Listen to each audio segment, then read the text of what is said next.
The Great War is something which will cause great suffering in Russia because it's going to be nuclear war, and the United States and NATO are going to send all the nuclear weapons they could possibly send, because this is a war to the finish, and nuclear weapons are going to cause immense damage and devastation in Russia, and many will die. But the good news is that the Russian people have demonstrated to the world that they have faith in their hearts and they're not afraid to die. And we on this side from the world of Islam, we look at you and we admire a people who are not afraid to die. And this is as a consequence of something in your heart, something called faith. And you are therefore an Orthodox Christian people with whom we have a sense of affinity. We are brothers. You follow the Son of Mary, the true Messiah. You follow the Son of Mary, the true Messiah. We follow Muhammad, Allah's blessings be upon him.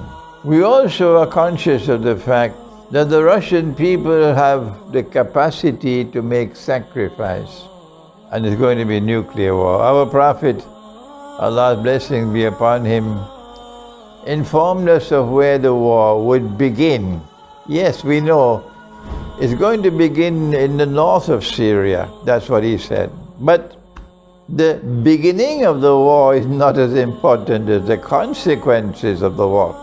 And the consequences of the war is, he said, 99 out of every 100 who fight in that war would be killed. And so it's a unique war that's coming. It's a war in which weapons of mass destruction will be used for the first time on such a scale. When we look at the other side, we see Renton Army. We see people being brought to fight and being offered cards and being offered green cards and all these things. And they're only there in the army fighting for the monetary dividends. So that can't be an army with faith. But on your side, it's an army of faith. And that's a big difference between the two, when these two armies face each other in the Great War. Not only are we proud of the fact that there are many Muslims fighting in the Russian armed forces, we know the outcome of the big war that's coming, the Great War.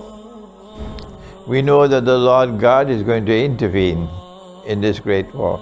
And we want to take you to the Quran.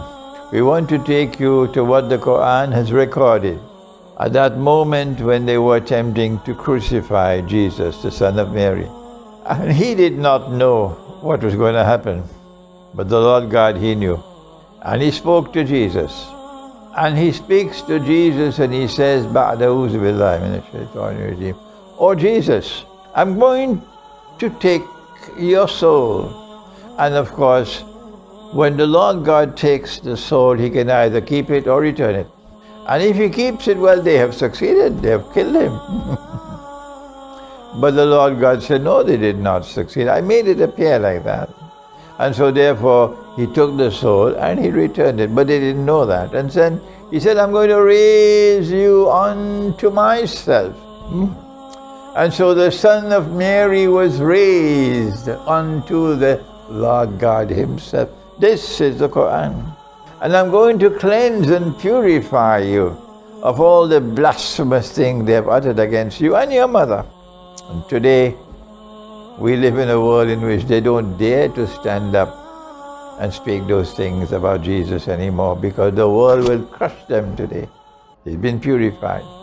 Now listen, and the Quran then goes on to say that I'm going to raise those who follow you, O Jesus, raise them high and dominant over the other group which rejected him and which hurled these blasphemous things against him, these disbelievers.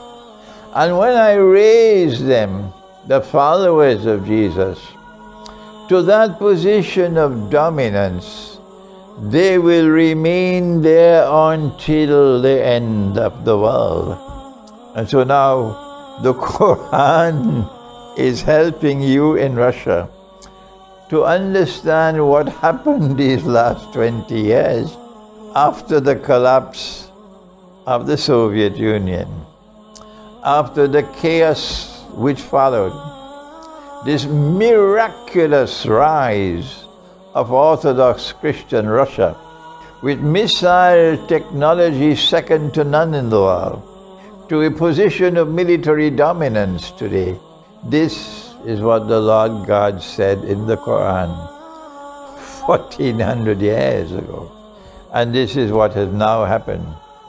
I am saying this to you so you might know what the Quran says that is applicable to you.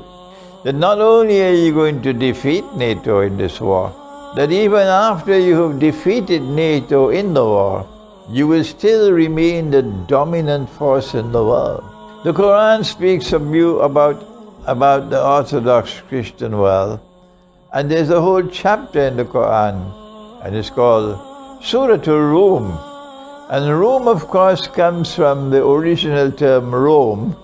So when the pagan Roman Empire left Rome and went to Constantinople, they kept the name Rome with it. And that name Rome came in the Quran as Rum. But then came the transformation of that Roman Empire to become a Christian empire. And so Rome in the Quran is not pagan, it's Christian.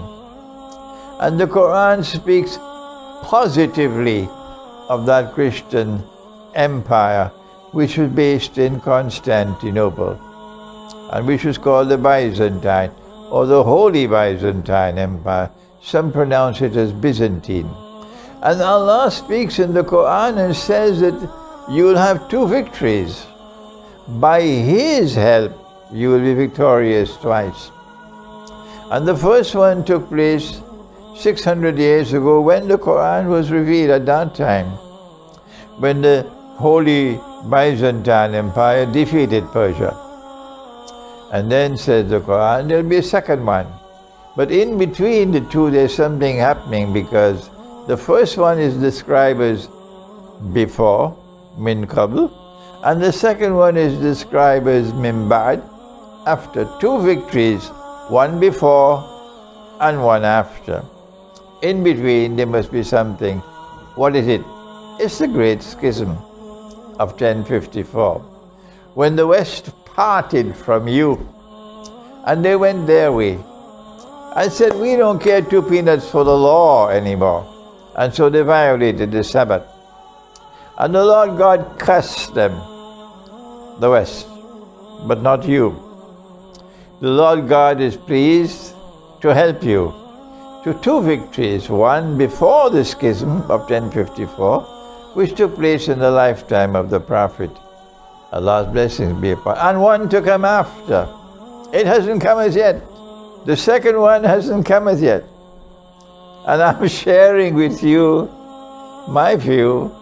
I can be wrong, that the second one is coming soon, when you'll be victorious and you'll defeat that world that was cursed by the Lord God. NATO.